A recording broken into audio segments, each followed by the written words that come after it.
All right, thank you very much, James. Welcome to all panelists, all participants, all partners. Welcome to this web event titled Human Rights in the Time of COVID-19, Lessons Learned from Southeast Asia. Let me just mention at the outset that for those who need translation from English to Thai, you can click on the interpretation function and choose Thai. You see the interpretation icon at the bottom of your screen on the Zoom screen. So please do so if you need to do that. So once again, welcome to all. Let me first begin by acknowledging and thanking our various partners. You see on the top of your screen the various partners whom we've collaborated with. Let me start by thanking at the outset in the context of the production of the report that we will launch and present, Infodemic and SDGs, Internet Freedoms in Southeast Asia. We are very pleased to collaborate with the Thai Media Fund in producing this report. They have been very generous in supporting us in all phases and in participating in the production of this report. So Thai Media Fund, thank you. And of course, naturally, equally, all of our other partners. You will see there, let me go from left to right, Taiwan Foundation for Democracy, please, yes. Taiwan Foundation for Democracy, the EFDEA, Empower Freedom Defenders in East and Southeast Asia. Of course, Asia Center, followed by Thai Media Fund, followed by our dear partners at Ubon Ratchathani University, especially from the Faculty of Political Science. And of course, last but not least, the Regional Human Rights Center based at the Ubon Ratchathani, which is intimately linked to the National Human Rights Commission. So again, thank you to all of you, and we are very pleased to work with you. We are very thankful for grateful for your support. And let me just give a quick shout out to our colleagues at Ubon Ratchathani, Dr. Titipol and all his colleagues, Ajahn Art and so on. We were truly gratified by our collaboration with you and for your very generous and kind hospitality when we were on your premises visiting you for similar kinds of undertakings. So thank you very much to our colleagues at Ubon. We greatly appreciate it. So again, for the third time, welcome to all. Let me just move forward. You see there on the screen before you, we have the program, which includes this first part, welcome remarks by various speakers. I will call on them in a minute or two. You see that we will continue with session 1, the report launch event titled Infodemic and the SDGs, Internet Freedoms in Southeast Asia, right? So we will have two presenters, Dr. James Gomez, sorry, a presenter, Dr. James Gomez, who is Regional Director of Asia Center. We will then have a discussant, Dr. Srinbatra Sattabonwong. I hope I have your name right. Thank you very much. That will be followed. She will provide some discussion points. Thereafter, we will have a Q&A session, and then we will move to session 2 at 2 p.m. I will introduce our moderators and translators in a short while. Allow me to just continue ahead with the session 2, the panelists. So we have session 2 on respect for human rights, measurement and implementation of public health policy in Southeast Asia. So if in case there is any doubt, these two sessions are quite intimately related, right? And I think that will become obvious as we go along. So more on that as the speakers speak and in comments later on. The panelists for this session 2 include Assistant Professor Aruni Santi-Tiwanich, forgive me if I mispronounce it, from the Faculty of Science, Ubon Ratchathani University, the voice of Thailand's Deep South, Abdul Suko Dina, columnist at Matichon and president of the Civil Society Council of the Southernmost Thailand. The voice of Singapore, that will feature Dr. James Gomez, again, Regional Director, Asia Center. The voice of Indonesia will be carried by Dr. Suyani Indriasuti, Faculty of Social and Political Sciences, University of Jember. We will continue with the voice from Malaysia, or of Malaysia, Dr. Benjamin Loh, Senior Lecturer, School of Media and Communication, Taylor's University, Malaysia. And finally, the voice of the Philippines, John Philip Binondo, Assistant Professorial Lecturer, De La Salle University in Manila, followed there, as usual, by Q&A session for session 2. Now, let me turn briefly to introduce our moderator for throughout this 2 sessions, and that is Ajahn, this Ajahn, whom we like so much, Ajahn Kochapop. Please forgive me if I mispronounce. Kornpetcharat. Did I get it right? Ajahn Art. So Ajahn Art or Ajahn Kochapop will be our moderator. Our 2 very fine translators, whom we thank very much for their work today. Our translation, simultaneous translation, is something very difficult and very tiring. So we thank them for undertaking this throughout this 2 sessions. Assistant Professor Buntiwa Ponglat, Faculty of Political Science, Ubon Ratchathani, and Dr. Tanachet Wisaichon, Faculty of Political Science, Ubon Ratchathani as well. So thank you both, and thank you to Art. Robin, let me add some things.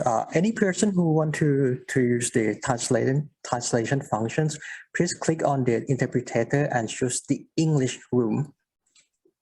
Thank you, Yawi, for that clarification. Yes, there have been some messages to you. So please click on the English room, as Yawi Kunyawi just said. So let me just make some opening remarks in the next part of these welcome remarks. And you will see on the next slide that you have myself. Well, thank you very much. I am Robin Ramcharan, Executive Director of Asia Center. And we are grateful to Dr. Titipol Paktiwanich, who is the Director of the Regional Center for Human Rights Study and Coordination at the Faculty of Political Science at Ubon Ratchathani. Dr. Titipol, before I turn the floor over to you, I may just say that in this first session, on the infodemic and the SDGs, right, in Southeast Asia, that this topic of the infodemic is intimately related to the SDGs. The SDGs are merely but an indicator, a platform on which we discuss the infodemic, right? The plethora of information that is available online, offline, and often, unfortunately, it is information that is misleading, false information, disinformation, and so on. And so this obviously needs to be addressed and combated in multiple ways. And this is exactly what we are doing today through this report on the infodemic in Southeast Asia. So we welcome you all. And I just turned the floor over briefly to Dr. Titipol, and then of course to our speaker from the National Human Rights Commission, whom perhaps Dr. Titipol may kindly introduce. Yep. Dr. Titipol, the floor is yours. Yep. Thank you very much, Robin. Thank you very much for attending the webinar today. I'm deeply honored to speak on behalf of the Regional Center for Human Rights Study and Coordination at the Faculty of Political Science at Ubon Ratchathani University. I would like to welcome you all to our very first webinar entitled Human Rights in the Times of COVID-19, Lessons Learned from Southeast Asia. I would like to mention that under the current circumstances, when the COVID-19 pandemic is escalating across Thailand, we have observed fear of loss, fear of losing loved ones, fear of losing jobs and not being able to survive through the current economic crisis as a consequence of the pandemic, and fears of getting infected by COVID-19. And a large number of populations that we have seen here have been experiencing difficulties and uncertainties.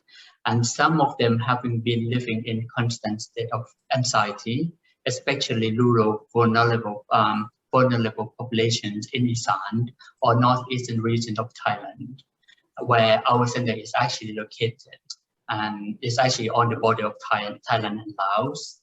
Therefore, I think it is important for us to host this event, and we believe that it is important for us to provide a platform for discussion with respect to the situation of the COVID-19 pandemic across Southeast Asia and how the situation is being handled by the governments in different countries. Today, we are very pleased to have speakers from Thailand, Singapore, Indonesia, Malaysia, and the Philippines to share their perspective from their countries and the topic entitled Respect for Human Rights, Measurement and Implementation of Public Health Policy in South Asia. As we actually stated at the opening of our center, that our center is determined to be a voice for the marginalized and often ignored rural citizens of Thailand. So this center is intended to serve the local community and the people in Isan or northeastern region of Thailand and beyond. I am convinced that today's discussion can significantly assist us to learn from each other and help each other to go through the difficult time. And this event actually is made possible by a very high support from the National Human Rights Commission of Thailand. And we are deeply honored that Ms. Pornprapai Kanjanarin, chairperson of the National Human Rights Commission of Thailand, is here with us to give opening remarks for our very first event after the launch of the Regional Center for Human Rights Center Study and Coordination at the Faculty of Political Science earlier this year in March. That actually Robin was also here, and we have our colleague from Asia Center. And also the escalation of the COVID-19 pandemic has significantly delayed our work, but it cannot actually undermine our commitment to serve and be a voice for rural communities in Thailand. Therefore, we believe that working in partnership with our international friends and colleagues is important to ensure that the promotion and protection of human rights within Thailand and beyond. I would also like to thank our partner, Asia Center, Taiwan Foundation for Democracy, Empowering Freedom Defenders in East and Southeast Asia, and the Thai Media Fund, who have been putting a lot of effort to organize today's event. Once again, I would like to express my sincere gratitude to all of our partners and distinguished guests who are committed to support our work in promoting and protecting human rights. Thank you very much. ขอบคุณครับ Thank you very much, Dr. Titipol. And we now welcome the chairperson of the National Human Rights Commission of Thailand, Ms. Pornprapai Kanjanarit. I hope I said it correctly. Thank you very much for being here. Thank you, correctly. Thank you. Good afternoon, Dr. Robin Ramsaram, Dr. Titipol, colleagues and participants.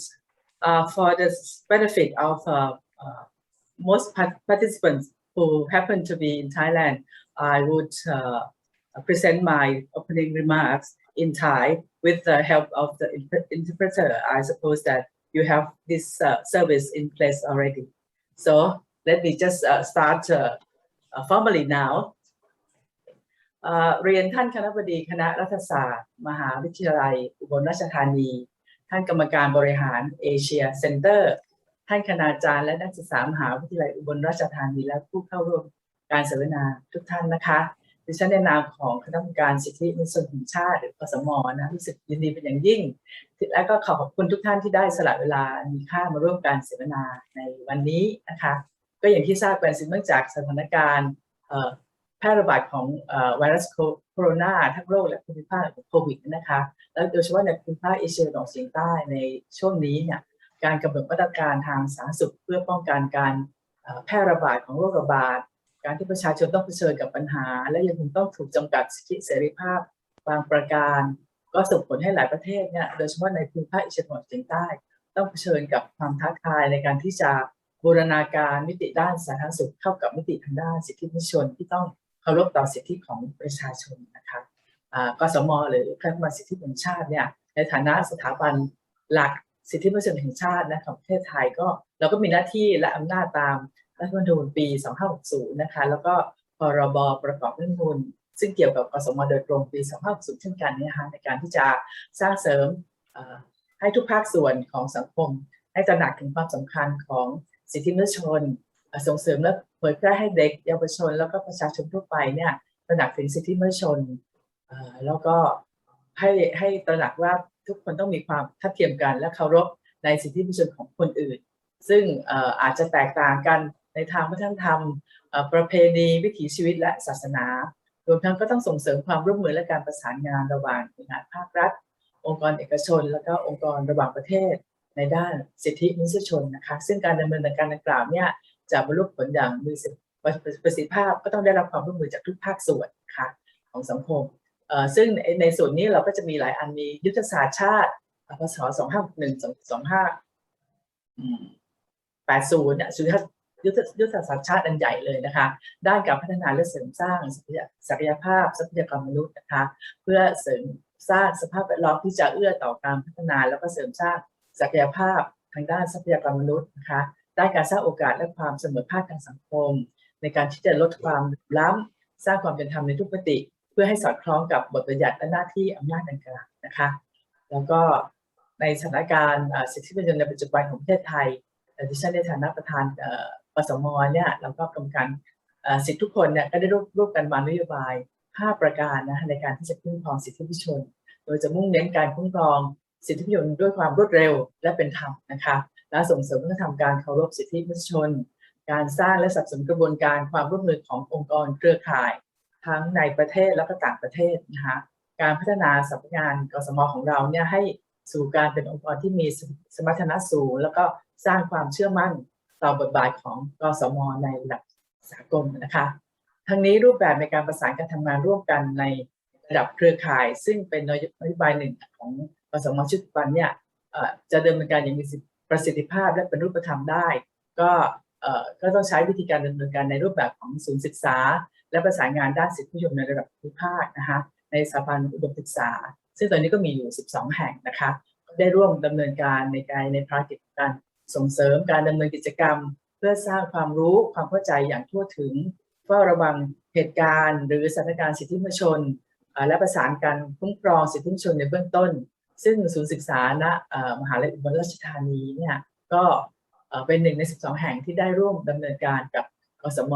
มาอย่างเข้มแข็งนะคะดังนั้นเพื่อให้เกิดการขับเคลื่อนด้านสิทธิมนุษยชนอย่างมีประสิทธิภาพในสถานการณ์การแพร่ระบาดของโรคโควิด2019นะคะที่เราเรียกกันในปัจจุบันเนี่ยคณะกรรมการสิทธิ์จึงได้ร่วมกับคณะรัฐศาสตร์มหาวิทยาลัยอุบลราชธานีแล้วก็เอเชียเซ็นเตอร์นะคะจะทำโครงการเสวนาสิทธิมนุษยชนท่ามกลางภาวะโรคระบาดโควิด -19 บทเรียนจากภูมิภาคเอเชียตะวันออกเฉียงใต้ภายใต้การดำเนินการของศูนย์ศึกษาและประสานงานด้านสิทธิมนุษยชนในภูมิภาคขึ้นโดยมีวัตถุประสงค์เพื่อแลกเปลี่ยนประสบการณ์ข้อมูลเกี่ยวกับสถานการณ์และบทเรียนการรับมือกับการแพร่ระบาดของเชื้อไวรัสโควิด -19 ในภูมิภาคเอเชียตะวันออกเฉียงใต้ให้เกิดการพัฒนาชุดบทเรียนของการใช้มาตรการทางสาธารณสุขที่เคารพต่อสิทธิมนุษยชนจากประเทศต่างๆในภูมิภาคเอเชียตะวันออกเฉียงใต้และพัฒนาการเตรียมความพร้อมและการจัดทำนโยบายด้านสาธารณสุขที่ยึดหลัก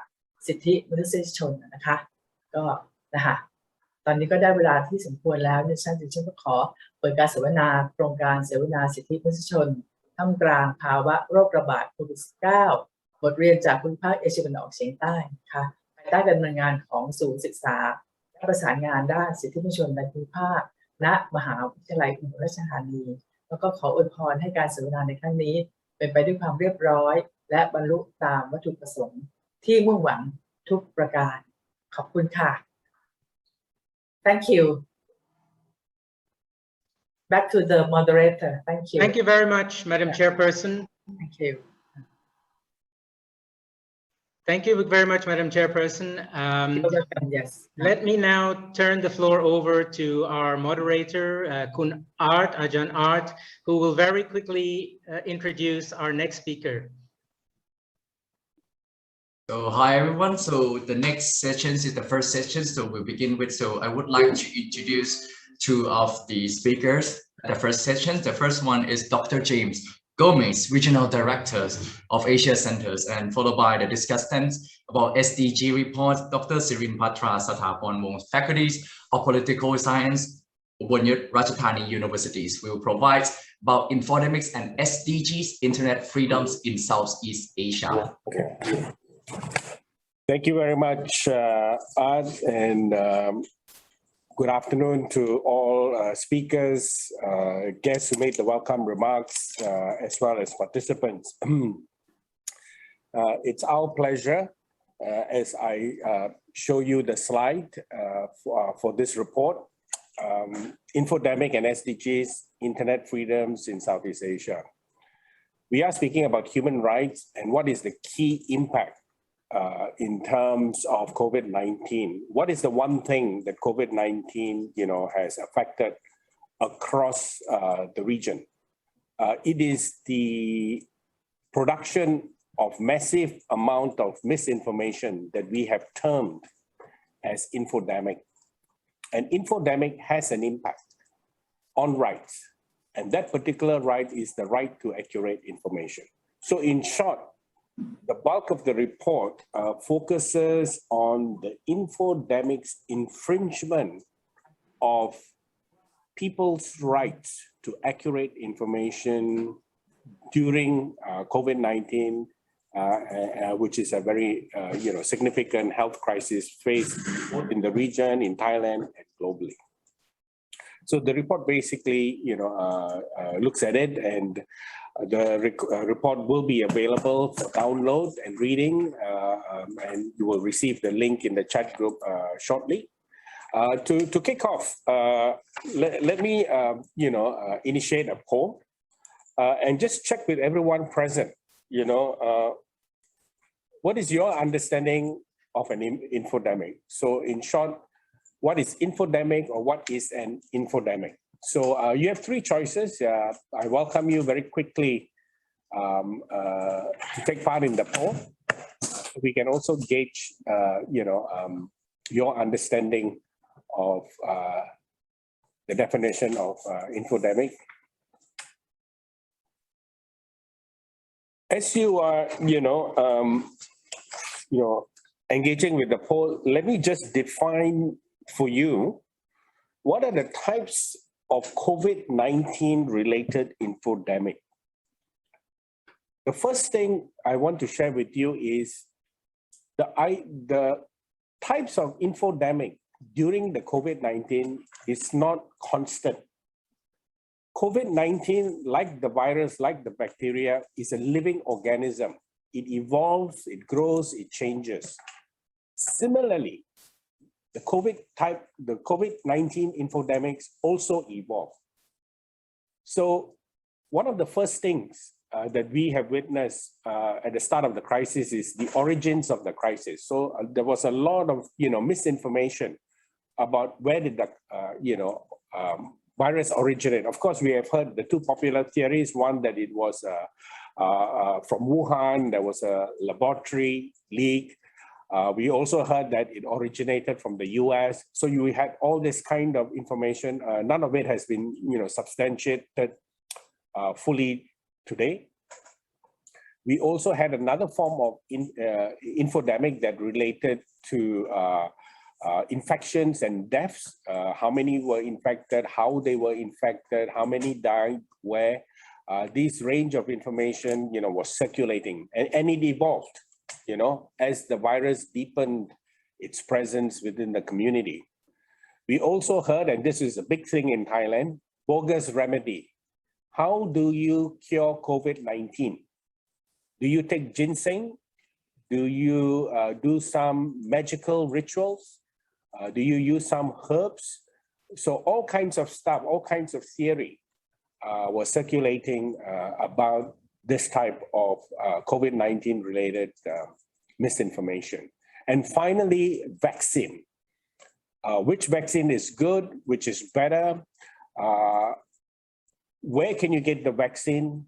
How you can get the vaccine, whether it's at the hospital, at the agency, and right now, across the world and particularly in Southeast Asia and Thailand, misinformation about vaccine is quite large.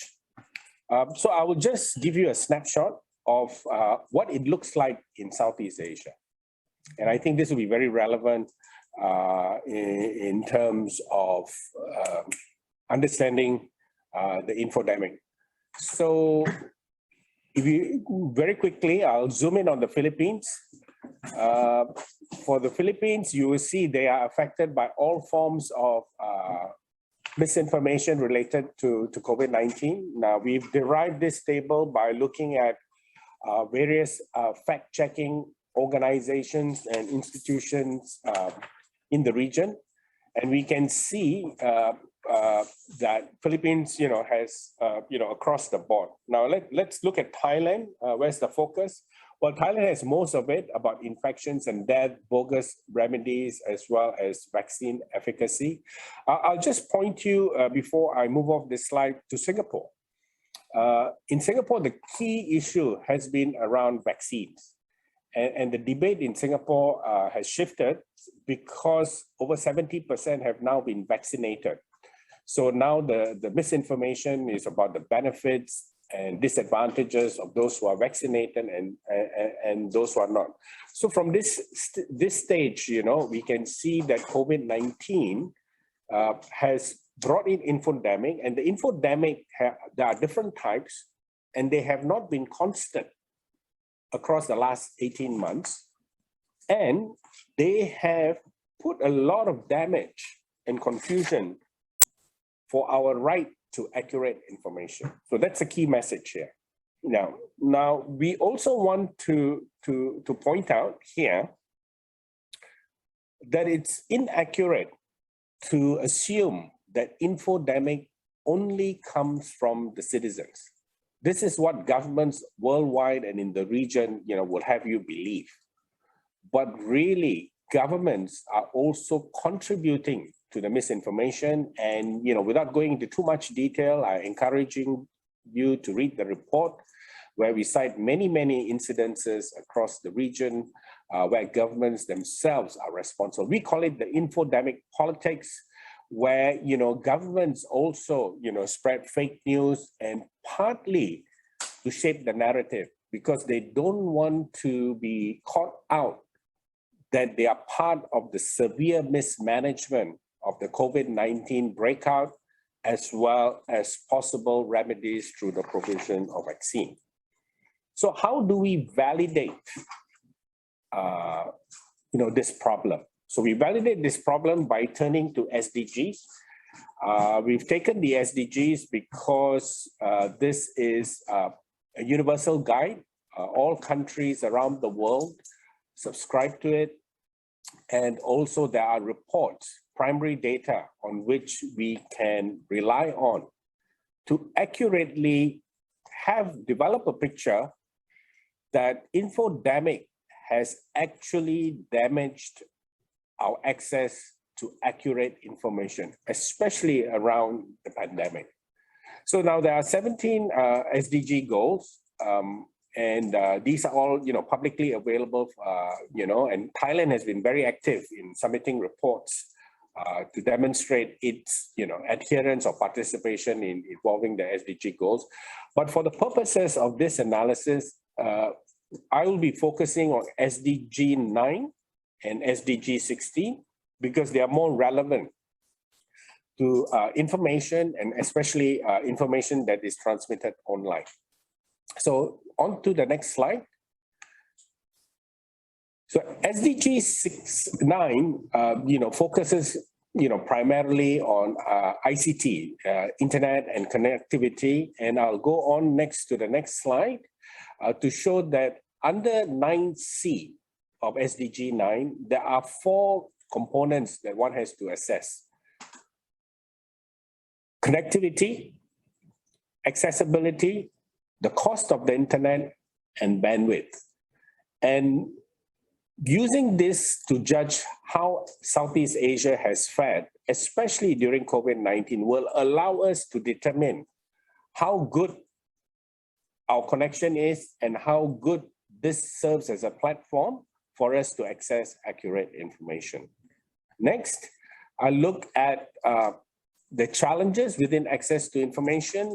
What we see in Southeast Asia and around the world, that infrastructure development is uneven. And it's uneven partly because there is an urban and rural divide. And finally, the affordability on whether they can afford subscribing to the internet or not. Next, I will look at SDG 16. Now, SDG 16 primarily is about, access to information and the protection of fundamental freedoms. So there are several sub-goals within SDG 16. I'll focus on 1610, which will be in the next slide, once the slide is selected. SDG 1610.1 deals with fundamental freedoms of the following groups of people: journalists, labor activists and trade unions, as well as human rights advocates. And we can see that, in the last years, and especially during COVID time, the fundamental rights of journalists, labor activists, and human rights advocates have been severely hampered globally. So as I take you down the report and the slides, I will show you, or give you an impression how it has affected Southeast Asia. Next, we have SDG 1610.2. Here is access to information. In your country, around the world, in Southeast Asia, in Thailand, does the Constitution guarantee rights for you to access information, accurate information from the government? Are there special laws that you can use to compel government and government agencies to provide you accurate information? And finally, are there policies that allow you to administratively apply for access to government information? Because one of the challenges with government is, especially in the region, is they like to hide and control information. They like to manipulate the information in order to shape their narrative. So going back to the SDGs, I will now take you to the what is called the voluntary national reports. In the voluntary national reports, this is an overview about the SDGs were implemented in 2015. So between 2015 and 2021, who in Southeast Asia has submitted the most reports about their progress? So what we do here is we look at this report and we try to assess the report and see what they have done to progress, internet access, freedoms, and guarantee information to the citizens or members of the public. So broadly, from Southeast Asia, their submissions to the report has been fairly weak. You will see Thailand has submitted 5 reports, but actually if you look at the report in detail, they don't say much, very vague and so you can't really get a sense of what they actually have done. Myanmar has not submitted one at all and likely to do so given its current political situation. But, a fair bit of them have only submitted 1 or 2 reports in the last years. And even the ones that have submitted their first report, didn't do it very long ago. So this is kind of the overview. Next. So to summarize, the number of reports submitted for the SDG has been small. When you look into the report, they often try to match the SDG goals with their own national development goals, and sometimes it's not accurate. Therefore, you don't have clarity. You can't kind of track exactly what they have done. And finally, these reports are incomplete. They don't cover all 17 goals. They pick and choose what suits them and what they are working on. So what did we find out after looking at the report? We didn't just look at the report. We also looked at, the laws. We looked at media reports. We looked at reports and assessment from other international organizations. So I'll just zoom in on the law. When we look at the law, we found out that these sets of laws have been used to combat the infodemic. So you will find that all these laws have some form of clause to deal with fake news: penal and criminal code, state security laws, telecommunication and internet laws. Some countries also in the last years began to pass very specific fake news laws. And because of COVID, with emergency decrees and temporary laws, they also have included provisions and decrees to deal with fake news. However, what we found out was most of the time, it was not used to address genuine, infodemic issues or inaccurate information, but rather they were used against their political opponents. And it was used to attack political opponents. So this is one of the interesting features that we figured out, because we are talking about infodemic politics. While we would have thought that this would be for health reasons, but we find some of these tools to combat infodemic were actually used against citizens and political opponents. Next, in terms of assessing the SDG goals, apart from looking at the reports and looking at international organization reports, media, and so on, this is what we found out. Although internet access has increased in the region, in almost every country, there is some, rural-urban divide. So there is some digital divide there, but overall there's progress. However, this progress is negated because governments are using the internet as a tool of control. They stop service, or they reduce the speed of the internet generally, or they even turn it off at particular times, or they block your access to particular websites and social media. So we have seen this in Papua, in Indonesia, and of course, the most very stark example has been in Myanmar. And some of these have also have been experienced by people in Cambodia. So you have access, but then the state can turn it off. So this, I think, is important to note. Next. They also persecute journalists, labor activists, and human rights advocates, because they have been calling out the human rights transgressions and mismanagement of governments. But however, governments, do not take it lightly. So they have engaged in arrest. They have also engaged in violence and used the legal process to persecute, fine them, and put them in jail. Now, again, in the report, we provide, ample examples to validate these points. Next, we find that, although governments, should be providing access to information, especially accurate information held by the government, but we found out that especially during this period, governments have withheld information about infections, deaths, to manage the narrative. Those who expose it, as whistleblowers, they are criminalized because there are no laws to protect them. And then they introduce laws of information control, especially around surveillance and things that deal with data and privacy. So you'll find as a result, you don't get access to accurate information. Instead, the reverse has happened. So we end the report with a range of recommendations. I'm just going to pick one each for each of the categories.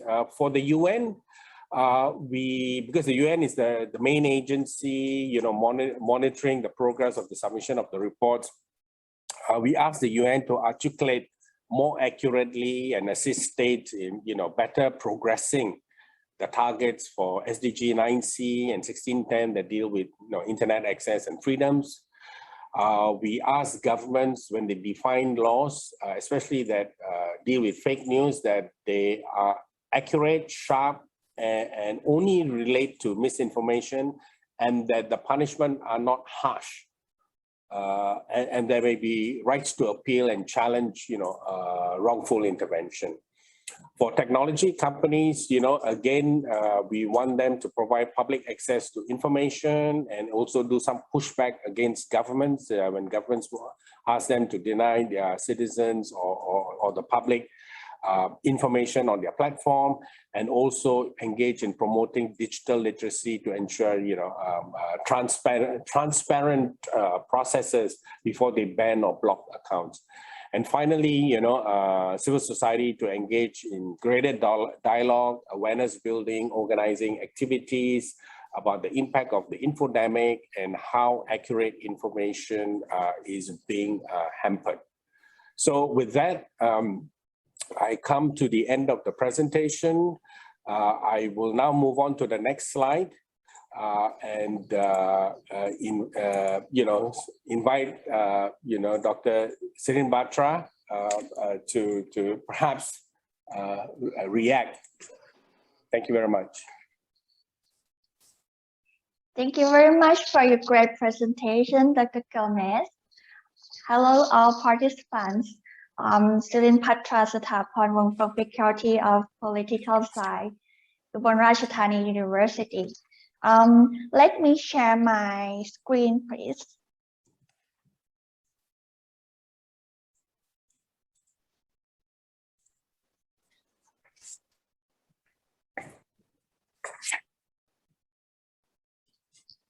Okay. Well, I would like to divide the key points that we learned from the SDGs report that I would like to highlight into two parts, which are pre-COVID-19 pandemic period and the impact of COVID-19 on infodemics. Let's start with the first part, the pre-COVID-19 pandemic period. The first part that I would like to highlight is limited press freedom. According to the World Press Freedom Index in 2021, the 10 countries assessed in this report, consisting of Indonesia, Malaysia, Thailand, the Philippines, Myanmar, Cambodia, Brunei, Singapore, Laos, and Vietnam, have had limited press freedom in comparison to their international counterparts, with Vietnam ranked at the bottom of these countries as listed in the table as shown in the slide. The next point is that censorship has been used for political purposes. Censorship is significant in terms of political issues. Governments use censorship as their tool to hide information that might cause critical dissent among their citizens. Some countries have imposed tight legislation, resulting in limited press and internet freedoms. The third point is the concern of limited large of public access to information. Access to information broadly refers to the release of budget documents, drafts of laws, meeting minutes, and any other types of recorded information available to the public upon the request. Out of the 10 countries assessed in this SDG reports, only 3 countries have the constitutional guarantee the right of public access to information. Moreover, some countries have imposed the discouraging legislation on public access to information. Interestingly, the laws punish citizens who access to information that the government considers sensitive ones. This law reflects that government information is treated as a secret property. Turning to the second part of this presentation on impact of COVID-19 on infodemic. The first point is that spreading false information pertaining to COVID-19 is criminalized. The state of emergency declaration or other types of legislation have been imposed by the government to criminalize the act of spreading of COVID-19 related false information. However, in most cases, these new laws override check and balance mechanisms that exist before dealing with public health crisis. As a result, prosecutions of government critics have increased because the governments want to have only one set of information on the COVID-19 management launched by their assigned government agencies only. Moreover, in some countries, this law have been used to punish their citizens who criticize government's ineffective pandemic management by interpreting their criticisms as the false information. This reflects the suppression of freedom of expression, as well as how governments take advantage of the pandemic to silence the critics. The second point is that COVID-19 has created the digital divide significantly. COVID-19 has created the digital divide as some vulnerable citizens have not been able to apply for the government support, receive government information updates about COVID-19 situation, and couldn't even book their COVID-19 vaccinations online because they couldn't access to the digital devices and internet. Now we reach the final point that I would like to highlight. That is, political activists have been restricted their movements by the internet shutdown or the reduction of the internet speed. Some governments have restricted movements of political activists against the government's ineffective management as well by shutting down the internet or reducing internet speeds in the suspected area of political movement. This can be considered as a human rights violation in terms of freedom of expression and information access. That's all I want to respond to the SDGs report in brief.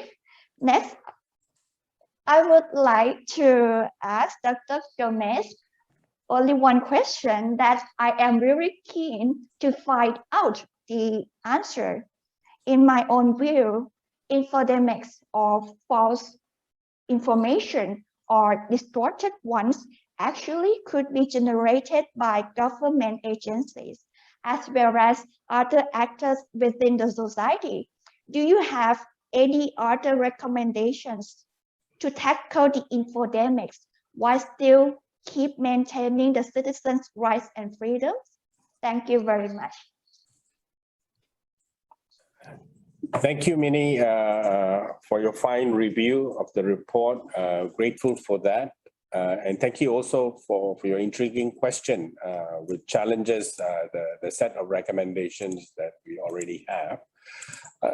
Let me put it to you, respond to your question this way, which you have asked, what recommendations could I put forward as part of the report for tracking, infodemics that, comes from everywhere, from the citizens, from other agencies, as well as our government.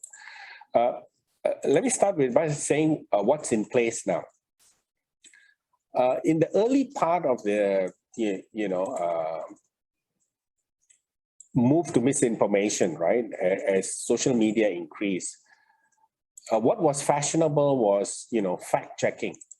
So you will remember up to 1 or 2 years ago, we had a fact-checking craze. There were many groups that were formed from all parts of Southeast Asia. Some even made a name for themselves. But the truth of the matter is the resources for this fact-checking agency is still quite limited. And their ability to fact-check throughout the social media space is also very limited. So they can only do selected fact-checking for a limited period of time, and only, if they have a scoop, if they fact-check something controversial and they found some unique point, then, they get a bit of publicity and fame. That's really it. So in short, they are not effective. So if I can use the virus analogy, it's like, lockdown and shut down, right? In the beginning, it seemed like a way to go, but we know that as we move further down the virus lifespan, that it's no longer effective. And there is collateral damage from, mental health to impact on the economy, right? So what is more, I think, important, and this is what most commentators, suggest, is really to look at media literacy or even digital literacy. And that is why we have this cooperation with the Thai Media Fund, because they are engaged in this area of work. And for me, if we again use the virus analogy, this is what we call inoculation, the vaccine, right? If we are able to strengthen the media literacy of people, then, they are able to navigate the open sphere of, misinformation, even if we call it infodemic, to navigate, because you really can't fact check everything, right? So I would say, if I need to crystallize a sharp recommendation, would be really to widen media literacy, deepen media literacy, and also put more resources to it. And at the same time, we also have to be mindful of other competitors, whether it's political parties, religious groups, or governments, or just any other group that may also want to shape your literacy, right? So it's really, we are talking about independent, literacy to be able to navigate the information out there. Yeah. So that's my response, Minnie, and thanks very much for asking that question. Thank you very much, Dr. Gomez. So since we have a limited of times, we still have a time for a few questions. So there are 2 questions for Dr. James Gomez. I would like to throw the questions in the chat. So I would like to, our audience has asked that, how is internet connections essential for the flow of reliable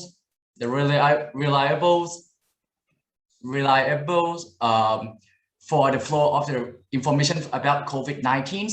Does the study cover differentiable groups and the impact of infodemics towards access to health or not? Thank you, Dr. James. Yeah. Thank you very much, Art, for those 2 questions. But before I begin, let me go back to the beginning when you all took the poll for the infodemic. We have the results. We had the results for a while. So the answer is 86% chose the answer, too much false or misleading information in digital and physical platforms. Okay, so you are right. That's what an infodemic is. A very small number of you said it was some form of a virulent computer virus. that took control of you. I think that will happen in the future. And then, of course, serious lack of information on a specific topic. Yes, well, that's the result, but the correct answer is really A, too much false or misleading information in digital and physical platforms, and 86% of you selected the answer. So let me respond to, is internet connection essential for the flow of reliable information? That's what we thought in the beginning. We thought if more people had internet access, if more people had smartphones, and if it was cheaper, and if more people had internet subscription affordable, that people will have more access to information. Yes, but at the same time, what we find is governments, for political reasons, are turning off this access. So it's okay, you can be well connected, but if they switch off your internet or cut your electricity, which I understand could have happened today, then you don't have internet, right? So I think internet itself is not good enough, but I think we need to have guarantees that it will not be turned off. Only this way we can always avail ourselves to reliable information. For the second point, did the study cover different able groups and the impact of infodemic towards access to health? Not specifically, not in the report. We do mention vulnerable communities. However, I'm pleased to pre-announce this topic is actually the subject of a joint study by Asia Center on vulnerable communities and COVID-19 policing in 5 countries in Asia. In fact, this report will be released next week on Tuesday. So we will share that link with you as well, very specifically on the rights of vulnerable communities.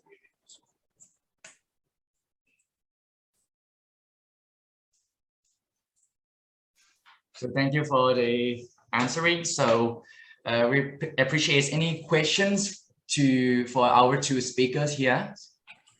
If you have some questions, would you please throw questions here? If not, we will start the second panel shortly.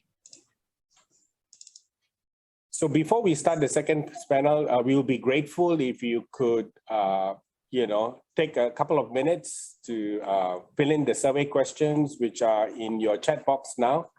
It's only a few questions really to get a sense of, how the report launch session went, and also how we can always continue to improve in the delivery and discussion of such reports. So won't take more than a minute. Click, click, click, and thank you very much.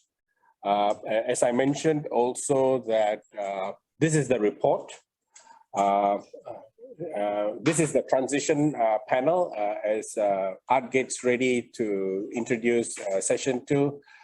This is the upcoming baseline study. It will be released online at 3 p.m. on Tuesday next week. It's called the Securitization of COVID-19 Health Protocols, Policing the Vulnerable, Infringing Their Rights. This is one of 2 reports that Asia Center is launching. The next report will be launched on 1st of September. That is in the next slide. The report is called Internet Freedoms in Cambodia, a Gateway of Control. The launch will take place again online on 1st September, starting at 10 a.m. Bangkok time. And we have, a good suite of speakers, including the special rapporteur, Professor Bitid, who is a special rapporteur on Cambodia.